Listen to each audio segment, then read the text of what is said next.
Hey folks, we're back. I'm your host, BKP, and we are at Circuit World here in Blue Ridge, and it's time for Ask the Doc with Dr. William Whaley and Dr. Raymond Tidman. We always want to thank North Georgia Cancer Research, affiliated with Northside Hospital, for this segment. It's like, I feel like we've done a mini-series and we're in season 3. You know what Yeah. I mean? Sometimes you feel that way, like, if you go back and you put the episodes we've done on a single subject, and you know what, I think it would be great, folks, because we've done this, Dr. William Whaley and Dr. Raymond Tidman, actually, we were here last year before we went to Sycamore Crossing. Now we're back here, and we're still doing these segments. About the same thing. But if the level of treatment for this virus, if we go back to week 1 with the 3 of us on this couch and we could use this show as a prime example of the treatment, the care, what's evolved. Could we not? Yeah, the evolution. Yes, Yeah. of this.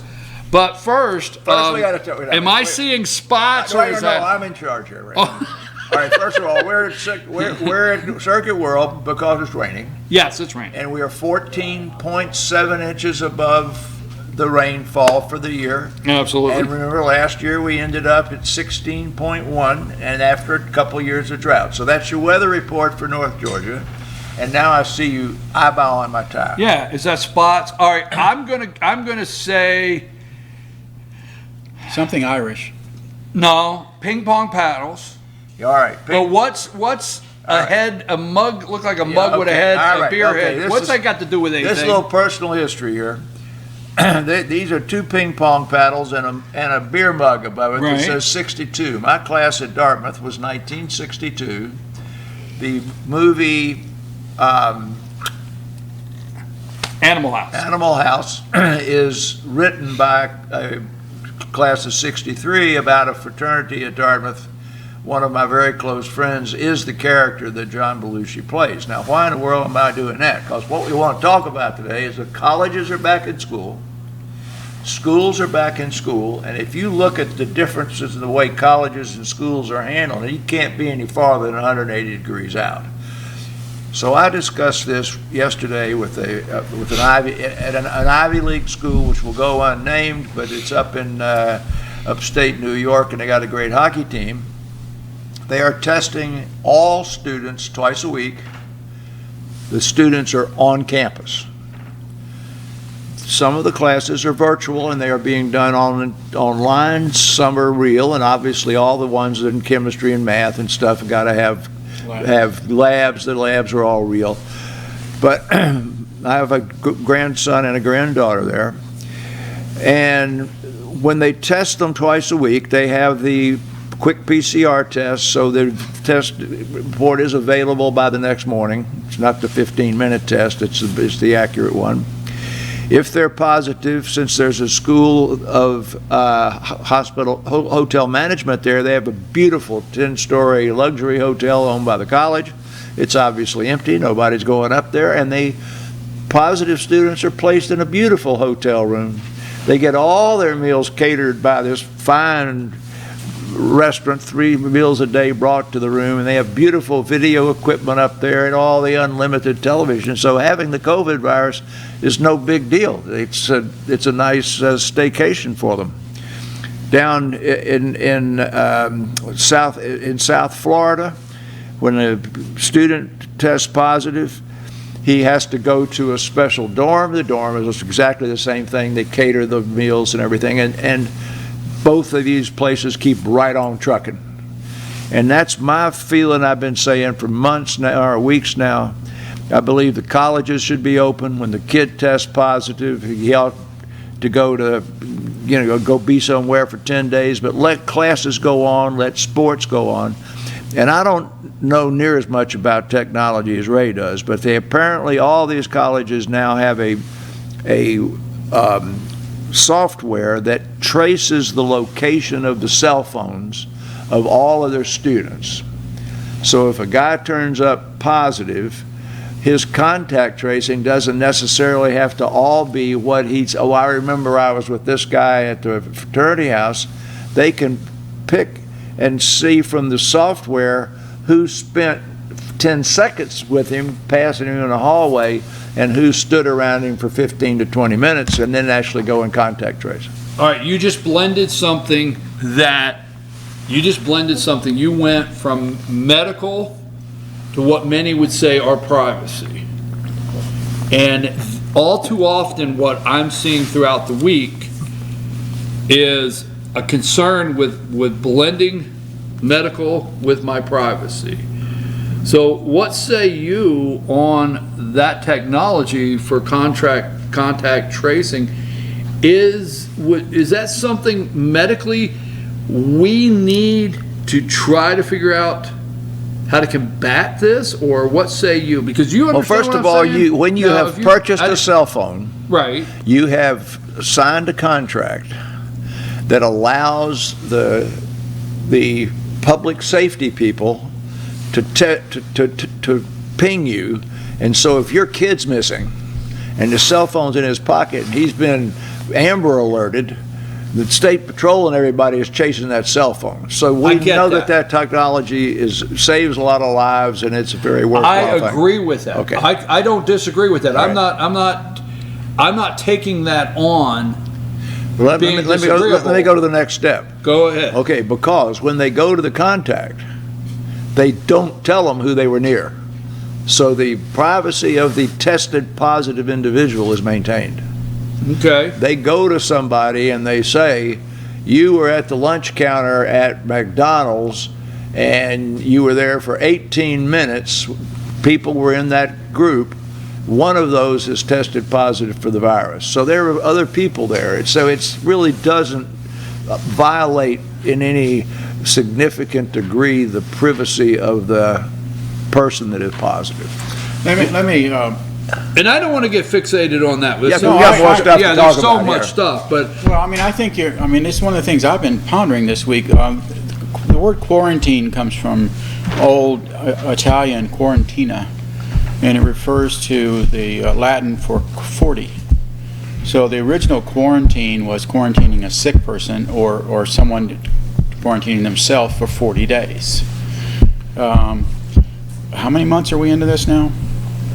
I'm not for I mean, sure. the bottom line is that It's February or January of this year. Yeah, but so my point is that we are massively altering society in arbitrary ways, some of them capricious, and it's more and more showing up. We've talked about the knock-on health effects, but there's the mental health effects, there's the economic effects, all this kind of stuff that have not been and are not thought out. And so we're getting way beyond what would be normal for us humans to be tolerating. I mean, we've evolved a society and a culture because that's what we wanted to do. That's what we've evolved. And that's all being turned upside down for, some say, very arbitrary reasons. As a matter of fact, there was a big court ruling in Pennsylvania on this. But I guess what I'm trying to say is we're just not meant to change things like this abruptly, this harsh, for this long. Maybe 40 days. Maybe all that toilet paper we bought for 30 or 40 days, maybe that's what our unconscious was saying. But this is going on way too long. And I think we really have to start asking ourselves this hard question. Why? What's the real benefit? Big letter in Europe from hundreds and hundreds of doctors saying this isolation business and the state telling people what they can and can't do needs to go away now.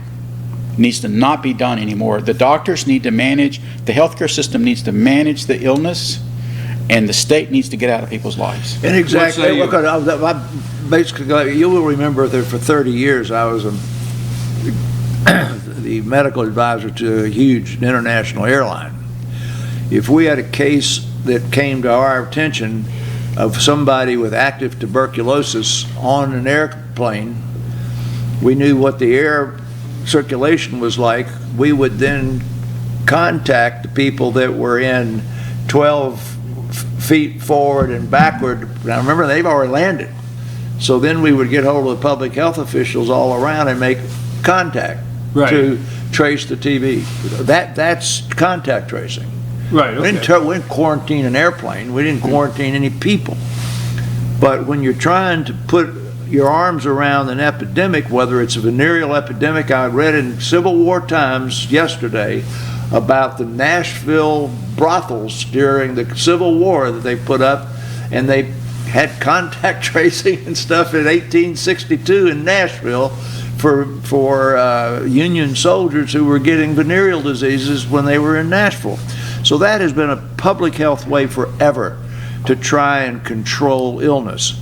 That didn't affect anybody that wasn't a contact of an infected person. So the part about contact tracing, taking that guy that's positive and putting him in the dorm for 10 days, that's all solid science. Right. And that should be done.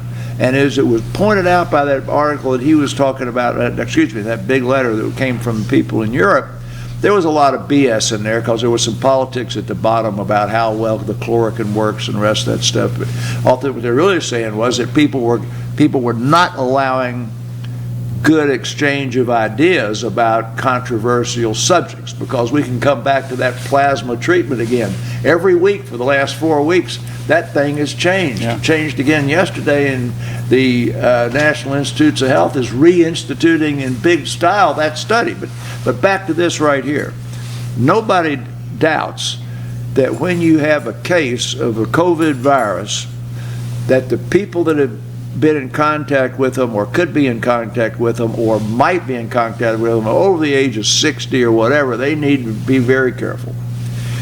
Then the people that have been face to face with them, when we're not quite 6 feet apart anymore, and I took my mask off when I sat down, but if we had all been playing bridge together for an hour and a half somewhere and one of us had the COVID virus, it's our obligation to let those other 3 people at the table know that they were exposed to somebody. Now, they don't have to know which one it was, so that they don't take that home to their mother.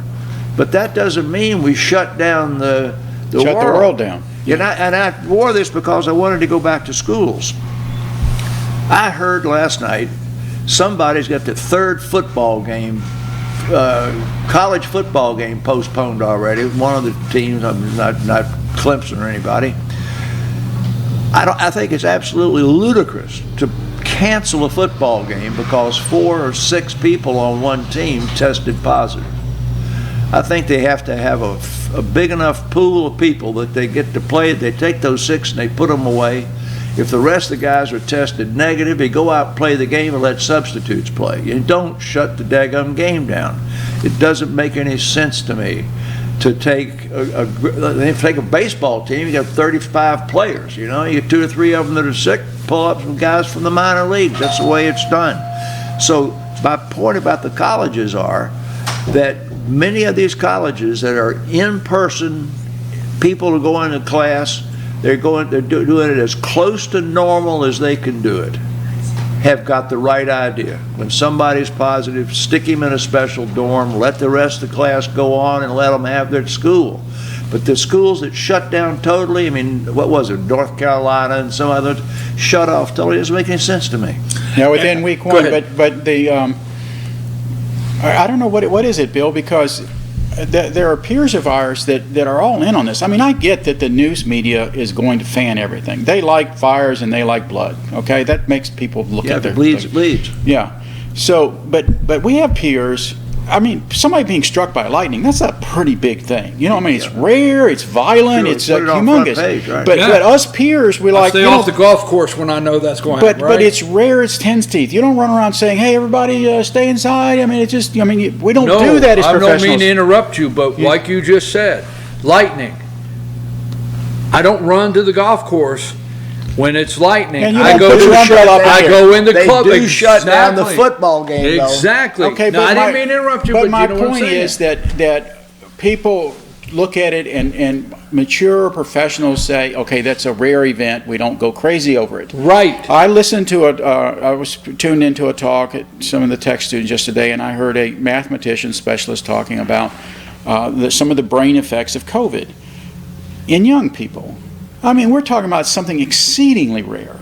And I think a lot of those students left that thing, my brain's going to get infected, I'm going to lose all my smarts. Well, that's what I tried to say last week. If you've got this lung problem or the heart problem that's going to occur in an athlete, it's going to be real. You got to remember that age group. Just look, if you got those numbers out there, the big groups that are of positive cases are 18 to 40 years old. Well, that's because right here on the second thing in the news, all 3,000 cases a day were because they started testing college kids. I said that last week.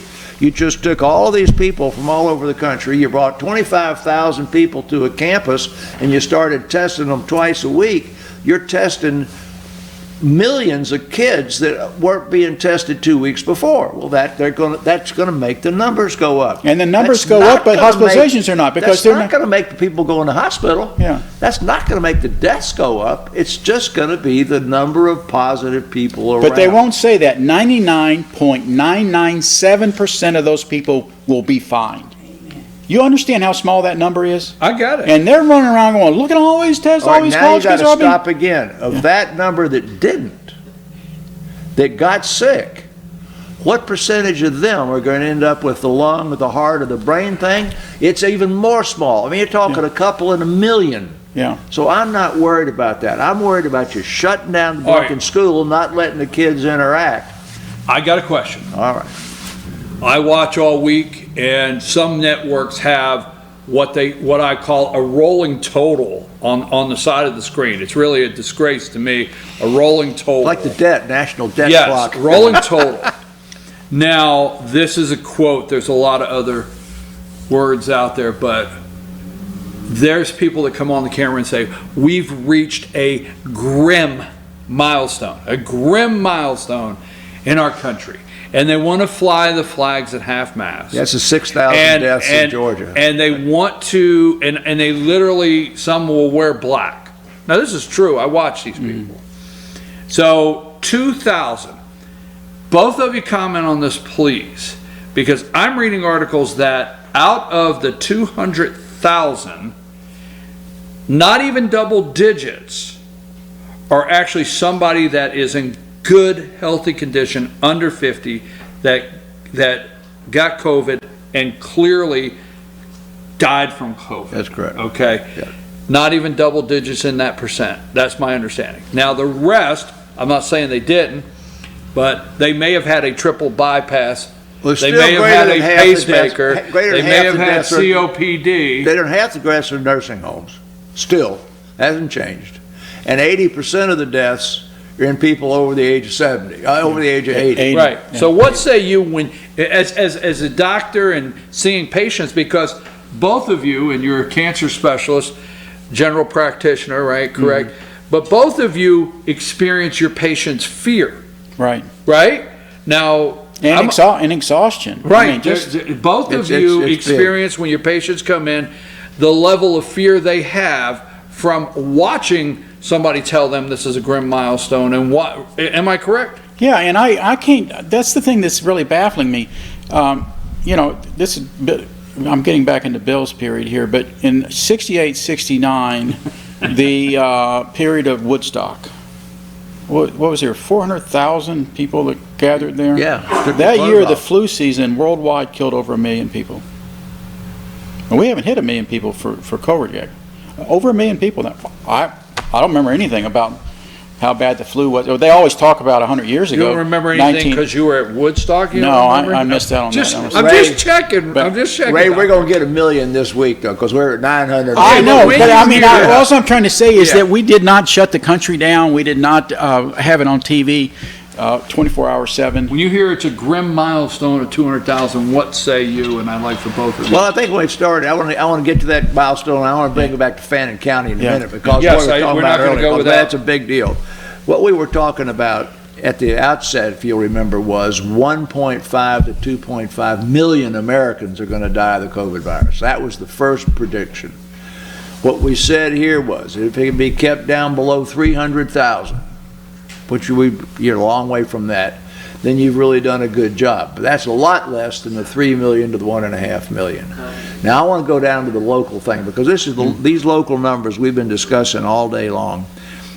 If you look at the Georgia map today, Fannin County is the second highest county in the state in terms of deaths. Put the map up itself. Per 100,000. Deaths per 100,000. Second. Used to be Dougherty County and Fulton County and everything else. And if you look at Gilmer, Union, and Pickens, they're way at the bottom. So what it said here about Fannin County was, I'll just go to, the easiest thing is, the positive testing rate in Fannin County is 16%. The positive testing rate in the state is 6.7%. Remember, we want to get it below 5.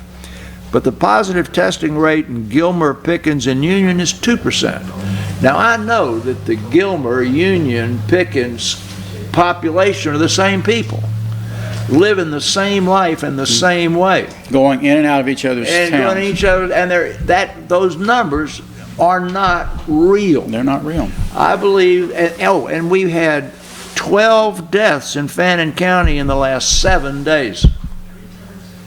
We haven't had 12. I mean, we haven't had. I don't think I've had any deaths at the hospital in the last 7 days. Yeah. So what's that? I mean, the people who've lived in Fannin County, where the numbers come, it's just, to me, it's an alarm.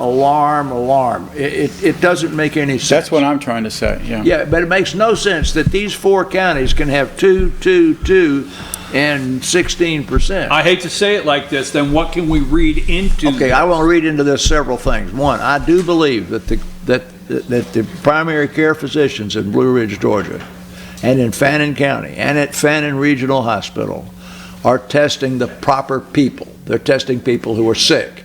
And therefore, if you're testing people who are sick, your number's going to be high. If you're just going out and setting up in a parking lot, and you're having people drive into the parking lot and get tested because they want to get tested, you're not testing the ill, you're testing the ambulatory. And it very well may be that 2% of the ambulatory population in these North Georgia mountains are positive. That's such an important statement, Bill, because that's so important, because it's like anything in science is what is the population you're looking at and how have you filtered it before you look at it? Right. Because if you've already filtered out a lot of other stuff, you're not really doing good science here. And to compare one group to another when the groups are not at all alike, it's goofy. So you could skew your data. Totally. All scientists know this. You could skew your results by the data you put in. By the group that you're looking at. Let me go to our practice. I can't speak for Ray's, but I think it'll be back the same. Our practice, I mean, a huge number of patients. We screen 100% of them the night before their visit by telephone. Have you had any of these symptoms? If they've had the symptoms, they can't come to the office. But we also say, if you have those symptoms, go get tested. Okay, so that now has taken a group of people who at least have the sniffles or something and puts them into the testing group. I'm confident that they would be doing the same thing there. Now, if that's the group of people that are being tested, the numbers are going to be much higher than if you just test everybody that walks in the Ingalls. And that's the whole difference. And that's why I think population studies sooner or later are important. Remember, way back in the very first, they tested 3,000 people walking into Costco in Manhattan.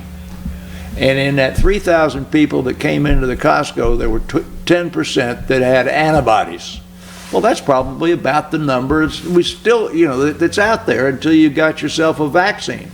This herd immunity from getting sick ain't going to happen until you got a vaccine. So I think that the positive numbers that you hear week in and week out, oh my God, they're 14% this week and they're 6% that week. Yeah, they were 14% after spring break. That's real. But the fact that Fannin County is the second highest county in the state in deaths, to me, is a myth. That's a myth. We know that they didn't die in our hospital. They weren't my patients. I think Ray lost one last week, but he was in the hospital in another county, right? Yeah. Well, no, that was a couple of weeks ago. But one of the things, just for the public knowledge, the local hospital here runs maybe 6 or 7 average COVID inpatients, and has lost just nil. I mean, I don't know if there's even been a case. I mean, a couple of people went into hospice. They went into hospice not because they had COVID. They went into hospice because they had terminal cancer or they had some severe heart disease and COVID. So they were not expected from their basic organ system status to survive, much less have an infection. So we're talking about a low census, relatively low census, and a very good success rate. I've got 2 areas that I've got to, with this audience, I feel I have to bring up, and I know you work on so much stuff throughout the week for information, but there's 2 areas I want to bring up. Now, I'm not going to ask you as doctors, and folks, please stay with me on this. I'm not going to ask you as doctors to give names, but every day the both of you prescribe something from a pharmaceutical company for your patients, correct? Yeah.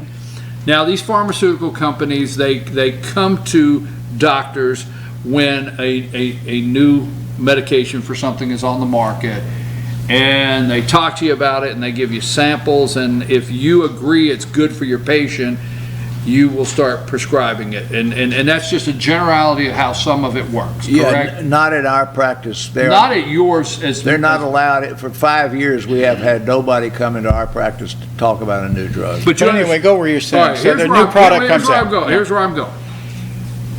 You are prescribing, when I say on a daily basis, a drug at some time that is being manufactured by one of the pharmaceutical companies that is working on the vaccine, correct? Sure, yeah. All the time, right? Oh, yeah. So what I'm saying, confidence, because here's where I'm going with this, confidence with the American people. Now this week they said, well, they're going to increase scrutiny and requirements for the vaccine. You got people like Johnson & Johnson, the list goes on, Pfizer, the list goes on. I don't feel these pharmaceutical companies are trying to rush something to market. Not only they're not trying to rush something, Yeah. but that whole... Do you understand where I'm that going whole with this? business Let's is- go back up 2 weeks. Back up 2 weeks.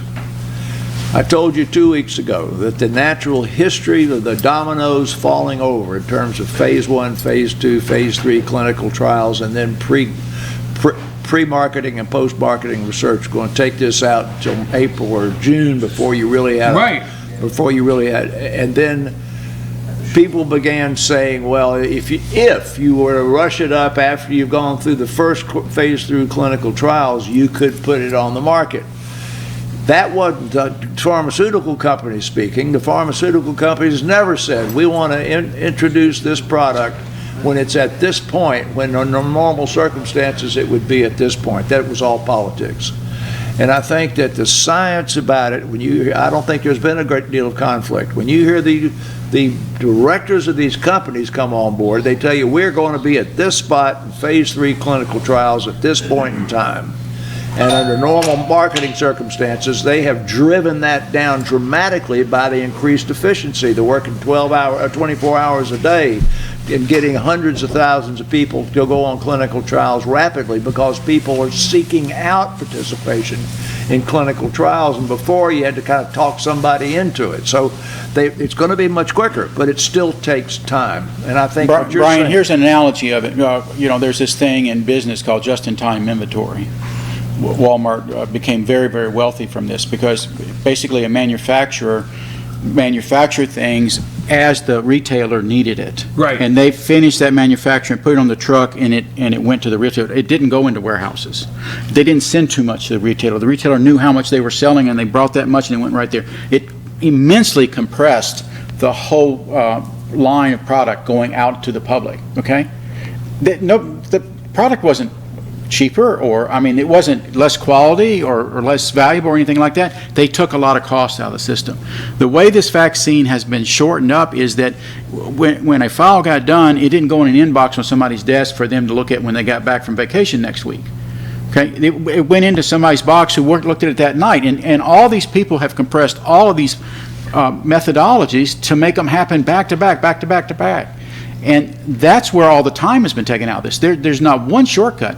Let me tell you, screwing up a vaccine like this right now would be economically devastating to one of these companies. They cannot risk taking that kind of... So all the press is really crazy, Right. and it's going to do nothing but scare people. That's what they're doing. They're releasing polls on a daily basis. Showing people getting scared of the vaccine. Question. Would you take the first generation? Absolutely, I'll take the first. Question, would you take the first generation vaccine? Not going to have much choice. Healthcare workers will have to take it to keep licensed and keep working. All right. They won't have to hold me down. And I have told my patients, in all honesty, I would wait at least 90 days after it comes out to see what's happening. But I will have to take it when it comes out. This is where you become the good guy or the bad guy. No? No? Wait, you haven't heard the question. Oh, all right. Good guy, this is where you get to be the good guy or the bad guy. Trick or treat, yes or no? Trick or treat? Yeah, kids go trick or treating, yes Absolutely, they go trick or or no? treat. Trick or treating, yes or no? Well, I don't think that Halloween is a Christian holiday, but I think the kids can go trick or treat. Okay, what about the downtown events that they have? It has become very normal in the North Georgia mountains. I don't know all of, but downtown business districts and thousands of people. All the get dressed up. costumes will have masks on them this year. Right. So yes, Yeah. yes. Yeah, they all have masks. All right. What about concerts? Now we don't take this politically, but we're looking at put up this, and this is what they'll see on the screen. Give me this picture really quick. This is last night. This is an overview. We'll just go with number 2. This is number 2 there. Put that up. Oh, This yeah. is Where's that? Jacksonville, Florida. Okay. And That's a Trump rally. I'm going to say 50. Well, wait a minute. Forget it's the Trump rally for a minute. All right. What if it's the Eagles. Grateful Dead. what if it's the Eagles, Eagles. concert? If the Eagles, I'm going to be there on front row. Right, if it looked like that? So, yes, sir. If it's the Yes, Eagles, sir. If it's the Eagles, you kidding No, me? if it looked like that? Hey, So, I was at if the it was Eagles Rolling 3 years Stone- ago. Huh? I was at the Eagles in Atlanta 3 years ago. Listen, No, wait a minute. I mean, The are you reason asking, I asked want to that- know whether you're asking, is this something that I would do, or is this something I would tell the public officials, you don't let this happen? Cover it what- both ways. I'll go both ways. Well, I mean, I would personally do it, and because I go. feel pretty You'd go. informed, and I would I'd know how to go. protect myself. I'd wear a But mask. My point Right. is that the public officials need to get out of this. If people inform themselves and they decide to go do something and take their risk, so be it. It's their mental health. So is it time to put fans back in the stands? I think it's time for officials to get out of that business and let people live their lives. Let's stop right there just a minute, because restaurants owners are going to maintain the 6 foot. Yeah. Because they have to, customers have to have confidence in Confidence their in what they're space. doing. So now if they're going to put fans in the stands like they had at the Georgia Tech game last week, of 14,000 or 18,000 in a $40,000 stands stadium, I think that's fine. But I think Georgia Tech needs to limit the number so that they're saying to the public, we're trying to provide a safe space for you to come watch this event. But that's the institution That's making the that decision, institution. not the governor. That ain't the government. Yeah. And when the ACC decided they were going to play games, SEC were going to play games with nobody in the stadium, that's okay. Yeah. But when they play a game or two, then they're going to let 20,000 in there. Whatever they decide as a conference, let them decide it. That's them. We hate to, they're free. They're free citizens of this country, and they're 21 years old. And this business can make its decision to do business one way, and this business can make a decision to do it another way. Then you can decide which of the 2 stores you want to shop. And I think that's very important what you're saying, Bill, because what you're saying is that they also have to sell their product to the public. And Right. if their product is irresponsible and it scares them, and people scary, aren't coming. people are not going to come anyway. Right. Okay? And that's just a natural kind of cultural thing. Well, we have this, and then we have a high school football game that's going viral. I don't want to get into that. Actually, we're at a Well, time. let's go to We the have- high school football game quickly. Well, we're at a high school football game where every single week in North Georgia, there's been a game canceled all around Georgia. Our sports department loses a game every week somewhere where it's been canceled every week, and I don't know how they're making their determinations, but when we see this, and that's the only reason I bring it out, and there's a video going viral of a mom that got tasered. saw that. That because she wouldn't All wear by a herself mask. in the middle of She's nobody, she's by outside in herself the sun. in the middle of nowhere in the stands, and I still she wouldn't don't wear believe. she wouldn't wear a mask. I think that's doctored video. Okay, It's that stupid. Yeah, it is that stupid. okay, I'll go with that. But I mean, that's just the things we're up against. We're out of. I'm out of time, and I know you had stuff to. That's right. I got a conference call in 4 minutes. Okay, I gotta go. Final words. Let's get back to normal. Let's start being healthy again. And all the things that we said, this virus didn't just disappear, it's here. We know better how to deal with it. People listen to good advice, take good advice, and do what they want to do. And you? Well, that's exactly what I said. Open up the schools, go back to the doctor, get your mammogram, get your colonoscopy, and donate blood. Okay, so folks, thank you very much. Love the beer pong. That's the beer pong tie. Don't forget it. That's a beer pong tie from our Animal House. We'll call him the Animal House doctor. He is Animal House doctor from Animal House College. I love it. Thank you, North Georgia Cancer Research, affiliated with Northside Hospital, for this segment. We appreciate that. You can always find our segments on FYNTV.com. Ask the Doc. Go to our YouTube channel, FYNTV Fetch Your News playlist, Ask the Doc. And you can find them there. Share them with your friends. Thank you very much. All-Star Political Panel. Have an extended panel. Believe it or not, I'm going to kind of get out of the way of this panel, and I'm going to give them the floor, and I want all of their opinion on 2 or 3 different subjects. And I'm for sure you'll get it right after this. That's because he was up past midnight. Hey!